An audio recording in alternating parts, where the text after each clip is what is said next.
Usually, when someone thinks of November, thoughts of Thanksgiving, turkey, and holiday shopping come to mind. But for the Weber family, the month of November has a deeper meaning, raising awareness about diabetes, a disease affecting nearly 30 million people. Naperville News Extra's Alyssa Bohenick takes us down the path of one local family who lives with the disease every day. Jennifer Weber knew early on that something wasn't right with her son. He was growing like any ordinary boy, and then I started to notice he had an insatiable thirst, could not quench his thirst, and he started losing weight.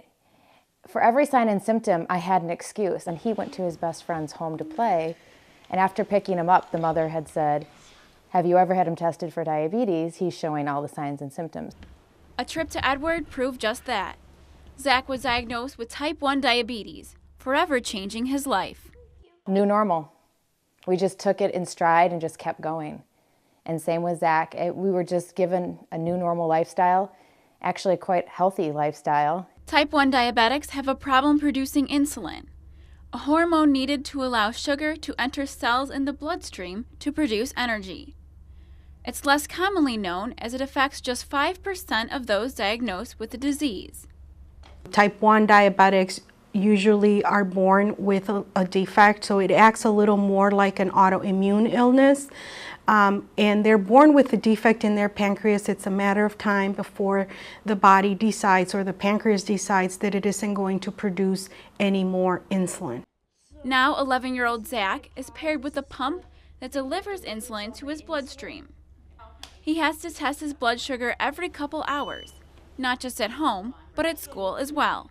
I have a little station in the classroom, and I just go over there and I just poke my finger, and then I put my blood into the strip, and then the meter shows me my number. I'm pretty indifferent to it because I don't necessarily see him for what he has to go through with diabetes. I see him for who he is, and diabetes is just a part of that.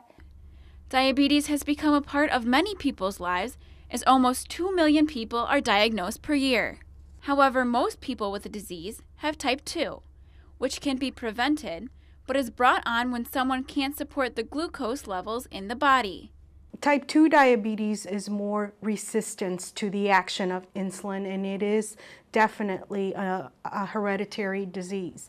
A child of a diabetic parent runs a 50% higher chance of developing type 2 diabetes as they get older if they have other risk factors like overweightness, inactivity, high cholesterol levels, high triglyceride levels, or just other chronic illnesses that require steroids.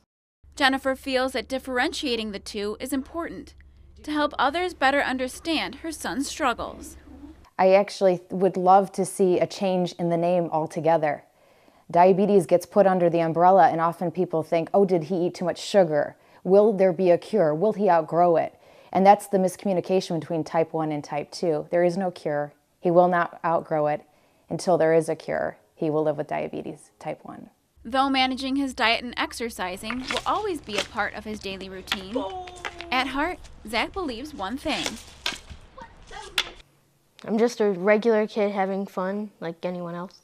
He's been able to go to camp, but Zach's camp is a little different.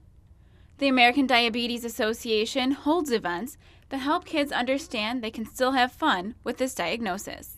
Like, I've been able to go to diabetes camp, and I've also been able to go to diabetes overnight camp, which is a lot more fun because it's overnight. I've also gotten to learn how to snowboard because of riding on insulin. It's like a snowboarding camp for people with diabetes. While Zach has managed to stay positive, the reality remains the same. Diabetes is on the rise. The CDC reported as of 2012, 30 million Americans with diabetes. There is a 7.9% of Caucasians in the population diagnosed with diabetes. There's a 12.5% in Hispanics, and 15% of the American Indian population is diagnosed with diabetes. Despite the statistics, Jennifer is optimistic that Zach will continue to thrive with this disease. I think by the time he's 16, I'm hoping for bigger and better things each and every year. I think we're getting closer to a cure, and I feel very positive and optimistic that he will lead a very healthy, long, normal lifestyle. I'm Alyssa Bohennick for Naperville News Extra.